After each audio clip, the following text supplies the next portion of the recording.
सोचिए, अमेरिका का सबसे अमीर इंसान, टेक्नोलॉजी का बादशाह, सिलिकॉन वैली का राजा, वो सब कुछ छोड़कर हजारों मील दूर भारत आता है किसी संत की तलाश में।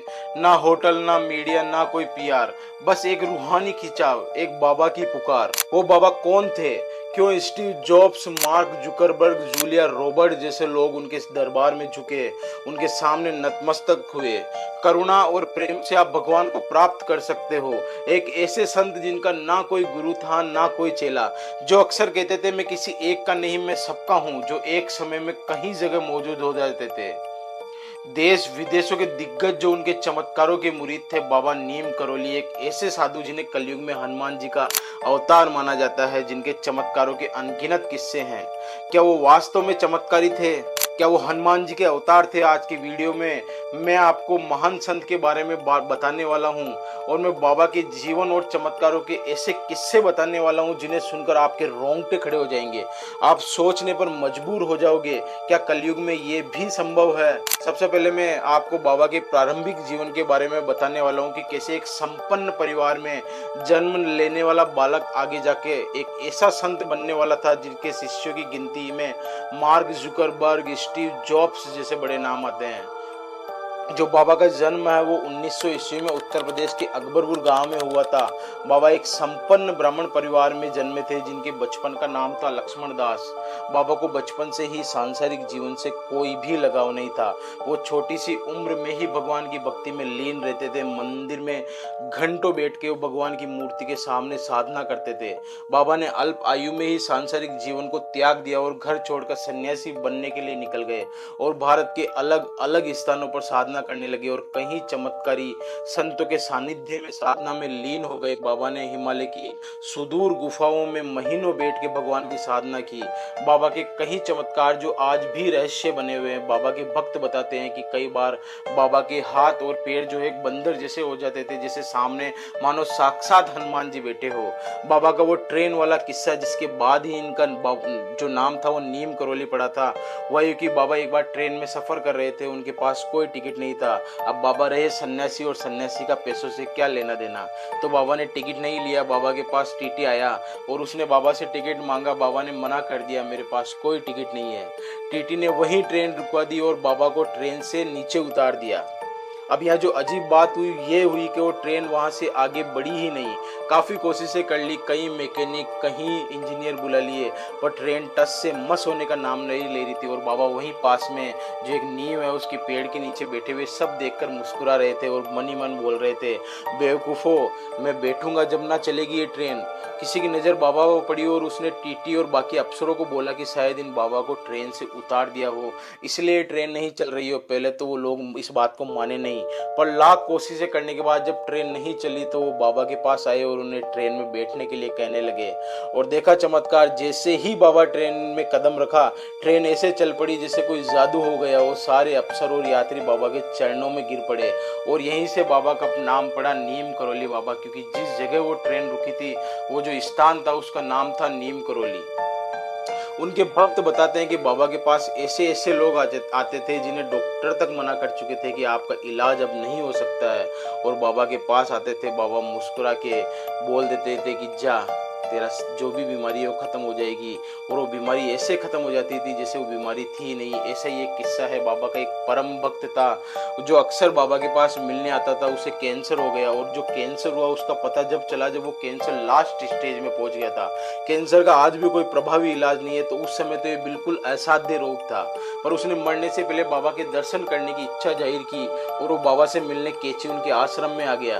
उसने बाबा को ये सब कुछ बताया कि मुझे कैंसर और मैं कुछ दिनों का मेहमान हूँ।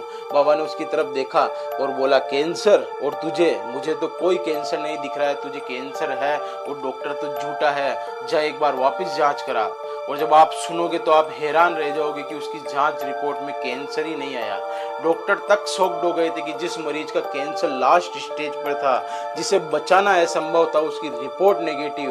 बाबा के दर पर बिना दवा बस आशीर्वाद से बीमारियां हमेशा के लिए खत्म हो जाती थी। एक और चमत्कार है बाबा की, बाबा एक ही समय पे कई स्थानों पर दिखते थे। बाबा के भक्तों ने बताया कि उन्होंने बाबा को एक ही समय पर अलग अलग स्थानों पर देखा है। एक बार बाबा केची आश्रम में बैठे थे, कोई भक्त उनसे मिलने आया था।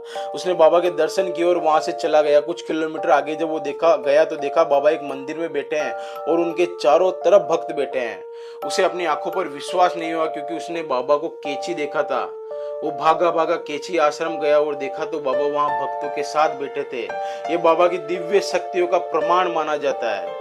ऐसे ही एक रामदास जिनका किस्सा है, ऐसा ही एक अमेरिका के एक बेचैन प्रोफेसर भारत की यात्रा पे 1970 के आसपास अल्बर्ट रिचर्ड, जो कि प्रसिद्ध हार्वर्ड यूनिवर्सिटी के प्रोफेसर थे, काफी नाम था उनका, पर उनके मन में एक बेचैनी थी जीवन को लेकर। इसी को लेकर वो काफी परेशान रहते थे। जीवन की इस पेचीदगियों की खोज में उन्होंने कई देशों की यात्रा की।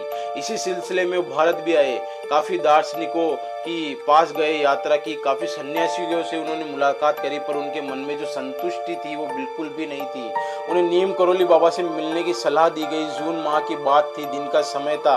बाबा आश्रम में भक्तों के साथ बैठे थे। रिचर्ड बाबा के पास आकर बैठा। उन्हें देखते ही बाबा बोले, मुझे पता है तुम्हारी माँ अब दुनिया में नहीं है, पर वो जहाँ भी है खुश है। ये सुनते ही रिचर्ड के पैरों तले जमीन खिसक गई, क्योंकि ना तो बाबा उससे पहले कभी मिले थे, ना वो बाबा से पहले कभी मिला था। और यहीं से जन्म हुआ रिचर्ड से रामदास का, जिन्होंने आगे जाके बाबा की जो शिक्षाएं थी उनका विदेशों में प्रचार प्रसार किया। उन्होंने किताब लिखी बी हियर नाउ। इस किताब ने पश्चिम देशों में आध्यात्मिक और बाबा की शिक्षाओं को काफी फैलाया।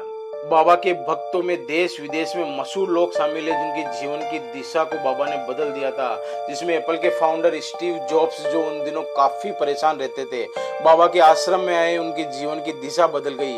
वो खुद बोलते हैं कि अगर मैं यहाँ नहीं आता है तो शायद एप्पल आज इतना बड़ा ब्रांड ना होता। फेसबुक के फाउंडर मार्क जुकरबर्ग, जिनका किस्सा तो आपने सुना ही होगा। एक समय आया जब उन्हें लगा कि फेसबुक शायद अब ओल्ड स्कूल ब्रांड्स हो गया है और ज्यादा ग्रो नहीं कर पाएगा। इसी बेचैनी को लेकर वो बाबा के आश्रम आए और उनका सब कुछ बदल गया। उन्हें एक ऐसी पॉजिटिव एनर्जी मिली और नतीजा तो आपको पता ही होगा। यहाँ से जाकर उन्होंने इंस्टाग्राम, व्हाट्सएप को खरीद लिया। सोशल मीडिया बिजनेस में आज उनका कोई भी कंपटीटर नहीं है। हॉलीवुड की मशहूर अभिनेत्री जूलिया रॉबर्ट से लेकर क्रिकेटर विराट कोहली, अनुष्का शर्मा और काफी लोग जो बाबा के भक्त है।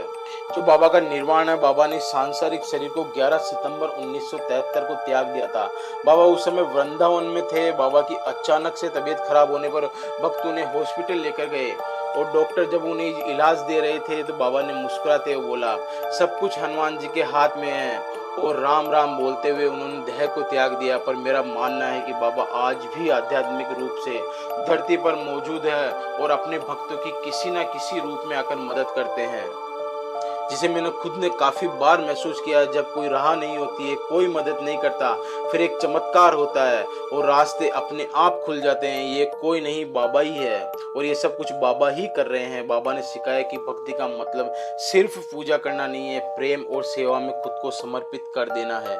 बाबा हमेशा प्रेम और सेवा पर जोर देते थे। बाबा के चमत्कारों के अनगिनत किस्से हैं, एक तरफ बता पाना संभव नहीं है। अगर आप कोई भी राह नहीं दिख रही है, लग रहा हो जीवन ठहर सा गया है, तो एक बार नीम करोली आश्रम जरूर जाकर आना। नैनीताल से मात्र 20 किलोमीटर का रास्ता है। आपको वो अनुभव होगा जो जीवन में शायद आपको कभी ना हुआ हो। आपको ऐसा लगेगा जैसे आप धरती के उस केंद्र पर आ गए हो जहां बस पॉजिटिव एनर्जी सर्कुलेट होती है। आप साक्षात बाबा को महसूस कर लेंगे और मेरी गारंटी है आपकी जीवन की दिशा ही बदल जाएगी। कमेंट करके जरूर बताएं आपको बाबा की जीवनी के बारे में सुनकर कैसा लगा। और हाँ, एक बार केची जरूर जाए। जय नीम करोली बाबा, जय सिया राम।